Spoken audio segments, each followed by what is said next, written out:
Hi, welcome to our Menopause and Me video series, where we bring you the contributors to our very successful Menopause and Me webinar, which we hosted as part of World Menopause Day in October 2021.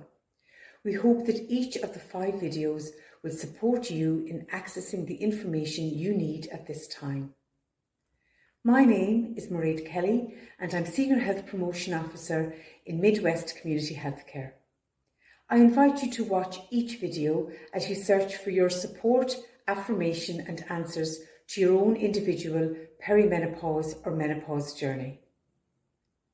I wish to introduce you to our 4th video in our Menopause and Me individual video series, brought to you by Gurnett, Senior Community Dietitian with Health and Wellbeing in HSE Midwest Community Healthcare.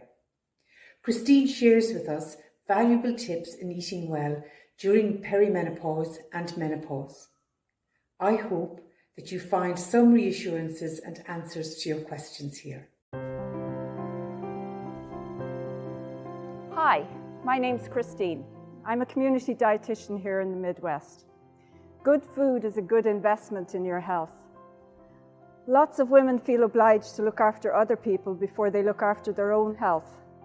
Sometimes that's to the detriment of ourselves. I hear all the time from mothers that tell me, I wouldn't cook or eat or buy those foods because no one else in the house would eat them except me. Where would I get the time to cook for myself? As we get to the age where we experience menopause, it is time to think more about ourselves and remember that if you don't mind yourself, then you can't mind somebody else either. In addition, it can be a stressful time of life between looking out for maturing children, career changes, and aging parents. Menopause is seen as a positive time in some cultures. It's called the second age or the second spring.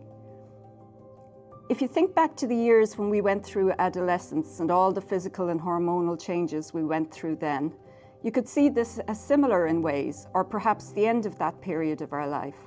Our body is changing again, and we may have to make lifestyle changes to counteract some of the health challenges that it brings. Our hormones went crazy for a while then, and they're having a last fling now. For me, maintaining a healthy weight and getting enough exercise has always been a factor. It still is, but it's even more important, and I make even more of a priority now. From a nutrition perspective, we get hit with a double whammy in menopause. With menopause, we have falling hormones and aging with what that means for our body as well. Falling hormones, we get increased insulin resistance, a risk for diabetes, and we begin to store fat around our middle, which is a risk for our heart and cardiovascular disease.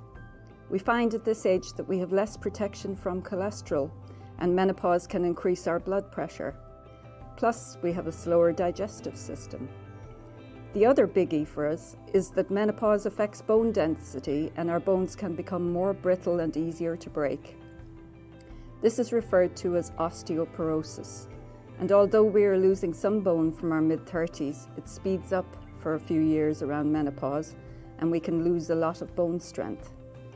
There are also the hot flashes, the mood swings, the night sweats and the increased UTIs. There's some evidence that menopause can be harder on women with health problems already, so we need to keep ourselves in the best shape possible. At the same time, we have the aging factors coming into play. With a decrease in lean muscle mass, which burns less calories, there's a decrease in metabolism, weight gain, and an increase in constipation. All sounds terribly depressing, but keep in mind that we can do something about most of this with good nutrition and exercise. In addition, although our body shape is changing, we can still keep it healthy with some lifestyle changes and eating well. It is part of your natural life cycle and everybody's menopause experience is different. So, in nutrition terms, by eating well, I'm referring to a well-balanced diet with lots of variety. It's not about one or more superfoods. There isn't any one superfood that's going to solve this one for us. So let's look at that a bit and see what we can do to help counter the effects of menopause and aging. As previously mentioned, during and after menopause, the biggest threats to our health are protecting our cardiovascular system and maintaining our bone health. So let's start with those two. So I'd say eat food, not too much, and mostly plants. A good healthy diet like a Mediterranean diet, for example, is really helpful. A diet that includes lots of fruits and vegetables, beans, nuts, whole grains, and it's high in fibre. It includes fish, unsaturated fats like olive oil, with a low intake of lean meat, low-fat dairy, and less saturated fats in general.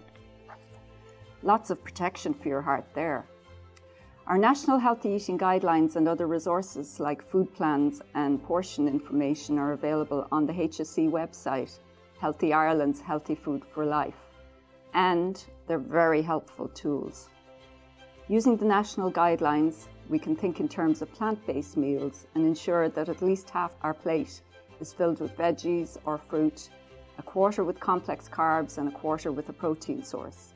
Starting your menu planning with veggies and carbohydrates before you consider a meat or protein source is such a healthy way to plan for healthy eating.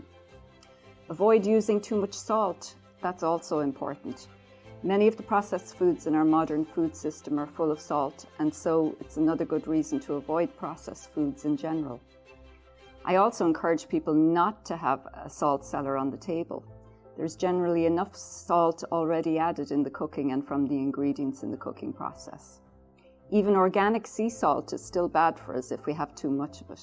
If your blood pressure is raised, a low salt diet is key to treating it.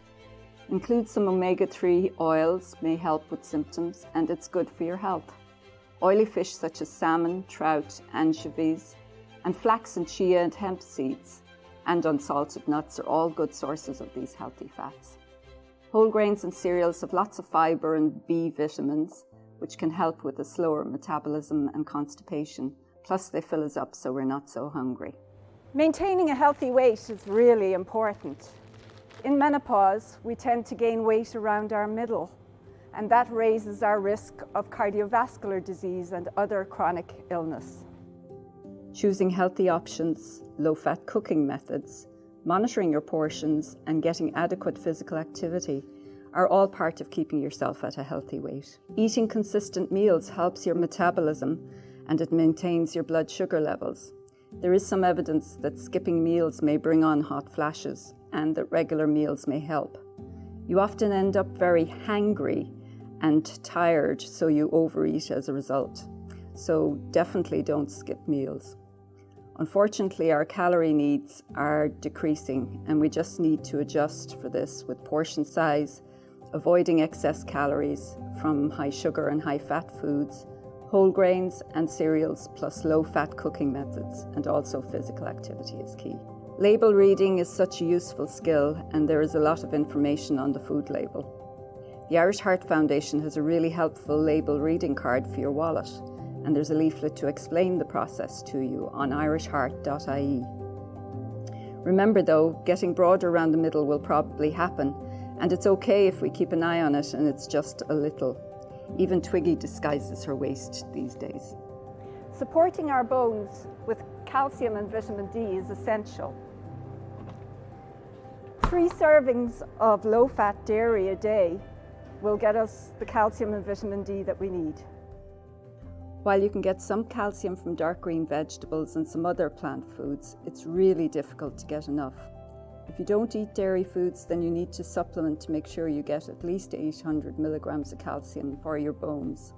If lactose is a problem, you need to get lactose-free dairy milk. That is still a good source of calcium. If you choose plant-sourced milks, make sure they are supplemented with calcium. And then you can supplement the extra if needed. Calcium is the material our bones are built from, and vitamin D helps the calcium get absorbed into our bones. Vitamin D is difficult to get from food sources, especially in winter when we don't have much sun to activate it. Oily fish, eggs, fortified milks, and lean red meat contain some, but most of us would benefit from a daily supplement of 10 micrograms a day, especially during winter. All of this needs to be supported with weight-bearing exercise as well to protect our precious bones. Again, physical activity is so important at this time of life. Support your bones so they can support you. So I'm sure you've heard of soy and linseed in connection with menopause. They have phytoestrogens in them, and there is some evidence that they can help maybe reduce the severity of hot flashes. But you need to be taking them at least 3 servings a day, and it takes up to 2 to 3 months to feel any benefit. These foods are low in saturated fats and high in antioxidants, so they do have other benefits and are a good addition to your diet. Herbal remedies still lack evidence of benefit for menopause symptoms. The big concern with herbal remedies is that they may interact with the other medications you're taking, so never use them without consulting your health professional. Be aware that just taking something that's natural, it may not be regulated, and the quality and the ingredients vary a lot. You may not be getting what you think you are getting, and they may not be safe for you. There is some small evidence that St. John's wort and black cohosh may decrease hot flashes, but they can interact with some medications, so always discuss their use with your healthcare provider. If you're buying any of these, get them from a reputable source and don't buy online. There's no evidence of benefit that has been demonstrated for using ginseng, Chinese herbs, or evening primrose oil. There's some evidence that suggests the more hydrated you are, the less you'll suffer from night sweats and hot flashes. And if you have dry skin, it may mean you're not well hydrated. If you're getting lots of these symptoms, you'll need to replace the fluids that you might have lost. Being well hydrated is so important for our bodies and brains to function well. After all, we're about 60 to 70% water. Headaches can occur from dehydration, and our skin loses hydration quicker as we age. Water is the best choice for hydration, as other options may have a negative effect on hydration status overall. If you add lemon or lime to your water bottle, you could be damaging your teeth from constant exposure to citrus. We often confuse thirst with hunger, but sometimes having a glass or 2 of water between meals will reduce our need to snack. So what might make your symptoms worse or be a trigger for them? There's some evidence that caffeine can trigger and increase severity of hot flashes for some people. And the effects of caffeine last a long time. I myself are very sensitive to caffeine. The recommendation here would be to stick to 2 cups of tea or coffee or drinks containing caffeine in the day, and best not to have any after 2 p.m. The maximum recommended amount of alcohol for women in a week is 11 units. This represents 1 bottle of wine and 1 or 2 drinks over the whole week. There is also some evidence that alcohol may trigger an increased severity of hot flashes and night sweats. Alcohol can increase your blood pressure and can cause liver damage. Remember too, alcohol is a depressant, which will make you feel worse about everything.